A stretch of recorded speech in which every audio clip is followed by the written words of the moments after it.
और राज्यों को भी हम लोग देखें तो और राज्य में भी वहां का जो रोजगार का सृजन होता है, नौकरियां जो होती हैं, वहां के लोगों के लिए विशेष रिजर्वेशन होता है। हमारा नदी, हमारा पहाड़, हमारा तमाम मिनरल्स हमारा। तो यहाँ की नौकरियों में भी ना ज्यादा से ज्यादा हिस्सेदारी यहाँ के लोगों को मिले। ऊटी जैसे जो आदिवासी बहुल इलाका में भी बाहर के जो आउटसोर्सिंग से जो नियुक्तियां हुई हैं वो सही नहीं हुआ। यहाँ के लोगों को आपको प्राथमिकता देना पड़ेगा। जिस तरह से पिछले दिनों में जो नियुक्तियां हुई हैं वो बड़ा दुर्भाग्य की बात है। नमस्कार, आप देख रहे हैं झाड़ न्यूज और मैं हूं गुंजन कुमार। मैं अभी राजधानी रांची में हूं और आयरन लेडी के नाम से प्रसिद्ध दयामनी दीदी के पास आया हूं। हम इनसे जानते हैं कि अभी जो मुख्यमंत्री ने ये ऐलान कर दिया है कि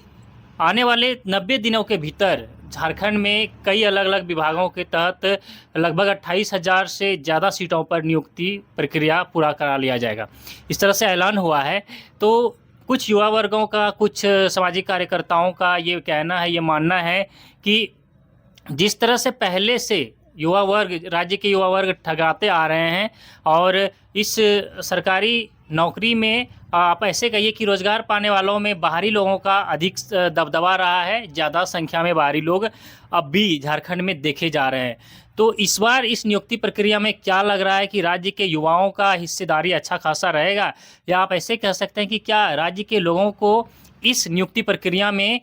अच्छी भूमिका में या फिर अच्छे प्रतिशत में हिस्सेदारी मिलेगी? हम इन्हीं बातों को लेकर दयामनी बारला जी से जानते हैं कि क्या रहेगा, क्योंकि इनका अनुभव इस क्षेत्र में काफ़ी लंबा है और इस बार लोग ठगाएंगे तो नहीं। हम इन्हीं बातों को लेकर इनसे जानकारी लेने का कोशिश करते हैं। दीदी जोहार।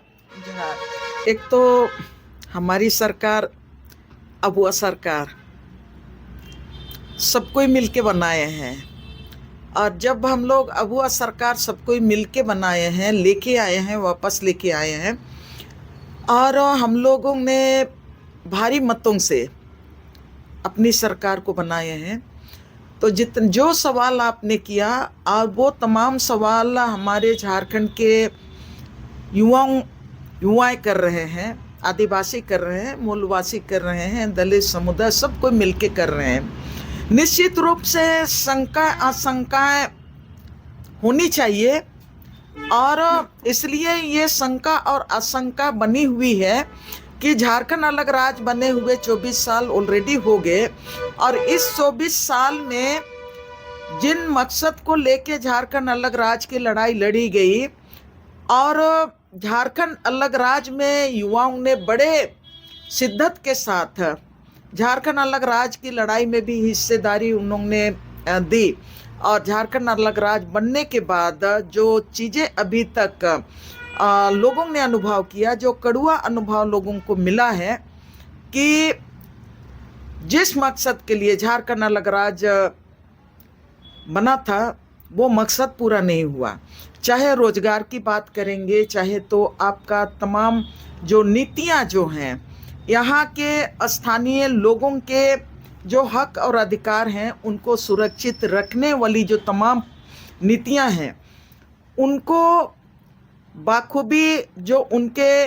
अधिकार, जो संवैधानिक अधिकार है उनके साथ पालन करने की बात हो, या तो पलायन को रोकने के लिए जो व्यवस्था, जो स्थानीय स्तर पर जो रोजगार की व्यवस्था हो वो व्यवस्था करने की बात हो, या तो हम कहेंगे रोजगार सृजन के आधार पर जो झारखंड में व्यवस्था लानी चाहिए उस व्यवस्था की बात हो, वो अभी तक नहीं हो पाया है। इसीलिए जो आपने सवाल किया कि लोग सवाल कर रहे हैं जैसे पिछले समय में वो ठगा हुआ महसूस किए, क्या इस बार भी ठगा हुआ महसूस कर रहे हैं? निश्चित रूप से भय रहेगा ही, लेकिन मैं ये कहना चाहती हूँ कि जो सरकार को आप लोगों ने लाया है और आपकी सरकार जो कह रही है कि 90 दिन में हम तमाम नियुक्तियों को हम पूरा करेंगे और जो यहाँ ज़्यादा से ज़्यादा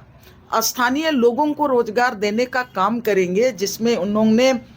खुल के ही कहा था कि 1932 के खतियान के आधार पर जो नौकरियां सृजन होंगी उन नौकरियों को हम यहाँ पर यहाँ के युवाओं को के लिए हम रखेंगे, ये बात उन्होंने कहा है। मैं इतना ही कहना चाहती हूँ कि अपनी सरकार है, भरोसा हम लोगों को रखना पड़ेगा। और मैं सरकार से भी मैं यही गठबंधन की सरकार से, हेमंत सरकार से मैं यही आग्रह भी करना चाहूँगी कि निश्चित रूप से जो झारखंडियों का जो उनका अपना उम्मीद है, उस उम्मीद में सरकार को खरा उतरना पड़ेगा। उसमें मेन तौर पर झारखंड में जितने भी रोजगार के अवसर हैं, सरकारी नौकरियां हैं, प्राइवेट नौकरियां हैं, या तो रोजगार के तमाम जो अवसर सृजित होंगे उसमें यहाँ के लोगों को प्राथमिकता मिलना चाहिए। और वो प्राथमिकता आपका नीचे 4th ग्रेड से 3rd 4th ग्रेड से आपका कंप्यूटर ऑपरेटर तक आपको ये यहाँ के लोगों को आपको प्राथमिकता देना पड़ेगा। इसी बात को लेकर युवाओं का चिंता अभी से शुरू हो गया है, चिंता जता रहे हैं। तो डर तो है, क्योंकि आपने भी अभी कहा, जैसा कि लोग और भी कह रहे हैं, और भी सोशल वर्कर जो है जो इस राज्य को बढ़िया से जानते हैं, उनका भी ये मानना है कि अब तक बाहरी लोगों का हिस्सेदारी या कहिए कि दबदबा बहुत ज़्यादा रहा है। इस बार अगर ठगा गया तो फिर राज्य का क्या होगा? ये सवाल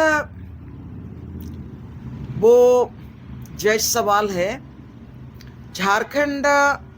बहुत पहले से इस सवाल को करते रहा है, पूरा झारखंडी।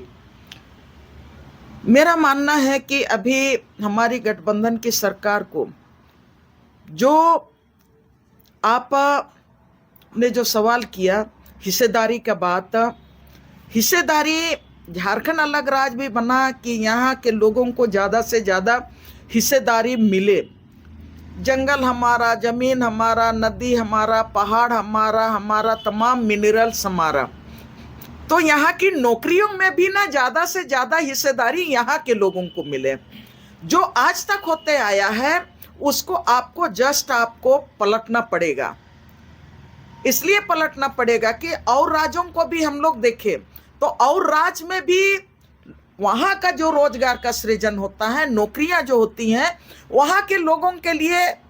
विशेष रिजर्वेशन होता है। तो जो आपने सवाल किया कि ज़्यादा से ज़्यादा बाहर के लोग लेते रहे हैं, तो निश्चित रूप से अब वह सरकार को ये काम करना पड़ेगा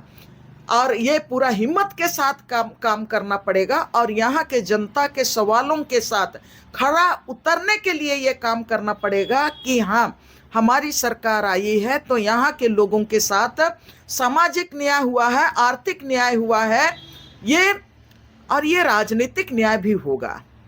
जिस तरह से पिछले दिनों में जो नियुक्तियां हुई हैं, वो बड़ा दुर्भाग्य की बात है कि 5वें अनुसूचित क्षेत्र तो है, लेकिन इस 5वें अनुसूचित क्षेत्र में भी जो टीचरों की बहाली भी हुई, वो उसमें हम लोग देख रहे हैं कि बड़े संख्या में बाहर से खूंटी जैसे जो आदिवासी बहुल इलाका में भी बाहर के जो आउटसोर्सिंग से जो नियुक्तियां हुई हैं वो सही नहीं हुआ। और उसके साथ ही जो हमारा अनुभव है और हमारे तमाम झारखंडी नौजवानों का भी अनुभव है कि सभी विभागों में, चाहे आप पंचायत को छोड़ दीजिए तो आपका ब्लॉक स्तर से लेके जिला स्तर तक जितने भी 4th ग्रेड के जो नौकरियां हैं उसमें भी आउटसोर्सिंग से हो रहा है। झाड़ू लगाने वाला भी आउटसोर्सिंग से आप लेके आ रहे हैं, पानी पिलाने वाला भी, चपरासी भी आउटसोर्सिंग से, आपका कंप्यूटर ऑपरेटर भी, क्लर्क भी। तो ये झारखंड के साथ निश्चित रूप से न्याय नहीं होगा। इसलिए मैं ये बात कह रही हूँ कि आउटसोर्सिंग जो है, उस आउटसोर्सिंग को हमारी सरकार को मैं सलाह देना चाहती हूँ कि हम झारखंड हमारा बना है, हमारी सरकार को वापस हम केवल नहीं लाए हैं लेकिन पूरे झारखंडियों ने मिलके, युवाओं ने, महिलाओं ने मिलके, यहाँ के बेरोजगारों ने मिलके लेके आए हैं, आदिवासियों ने लेके आया है, तो उनका हक मिलना चाहिए। और उसके साथ मैं ये कहना चाहूँगी कि नियुक्तियों में आउटसोर्सिंग को बंद करते हुए यहाँ पर जो 5 अनुसूचित क्षेत्र होने के नाते हम सिर्फ नौकरियों में हमारे लोगों को मैंने अवसर देने की बात मैं नहीं करना चाहूँगी, सरकार से उसके लिए केवल मैं आग्रह नहीं करना चाहूँगी। लेकिन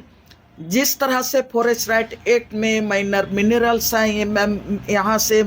निकलता है, फॉरेस्ट प्रोड्यूस यहाँ से निकलता है, या तो यहाँ पर जो छोटे छोटे जो उद्योग धंधे होंगे वो उद्योग धंधों को चलाने का अवसर यहाँ के स्थानीय बेरोजगार युवकों को देना चाहिए। जहाँ कौशल विकास की बात करते हैं तो हमारे लोगों को व्यवसाय के क्षेत्र में उनको खड़ा करने की जरूरत है बड़े तादाद में, इसलिए कि जितने भी माइनर मिनरल्स हैं या तो वनोपज हैं, उसके लिए आप छोटा छोटा यूनिट यहाँ के स्थानीय युवाओं के लिए आप खड़ा करेंगे और उनको प्राथमिकता देंगे। अभी तक क्या हुआ है कि जितने भी जो बड़े बड़े जो मतलब लीज वगैरह हुए हैं, पत्थर हुए लीज हुआ, बालू लीज हुआ, यहाँ के स्थानीय जो बेरोजगार युवा हैं, आदिवासी हैं, दलित हैं, जो माइनॉरिटी हैं, जो गरीब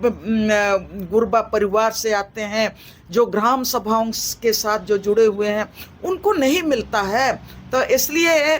ये जो अनुभव मेरा भी अच्छा नहीं है, इसलिए सरकार हमारी है, अभी नहीं तो कभी नहीं नहीं होगा। इसलिए इस सरकार को, हमारा अबुआ सरकार को तो करना ही पड़ेगा, नहीं तो फिर हमारा अबुआ का मतलब वो कुछ नहीं रह जाता। तो इस तरह से लगातार हम जो है सोशल एक्टिविस्ट से मिल रहे हैं और इसी बातों को लेकर, चूँकि ये युवाओं के भविष्य से जुड़ी हुई बातें हैं, इसलिए हमने ये पहल किया है कि लगातार सोशल एक्टिविस्ट से मिलकर इस बातों पर चर्चा करें, जानकारी लें कि उनका अनुभव क्या कहता है, वो क्या कहते हैं। अब तक युवाओं को जो है झारखंड के ठगे गए हैं, ठगते आ रहे हैं, इस बार ये मौका न चूकना चाहिए। इस बार स्थानीय युवाओं को अच्छे तादाद में अच्छी हिस्सेदारी इस नौकरी वाली व्यवस्था में मिलनी चाहिए ताकि राज्य के साथ न्याय हो सके।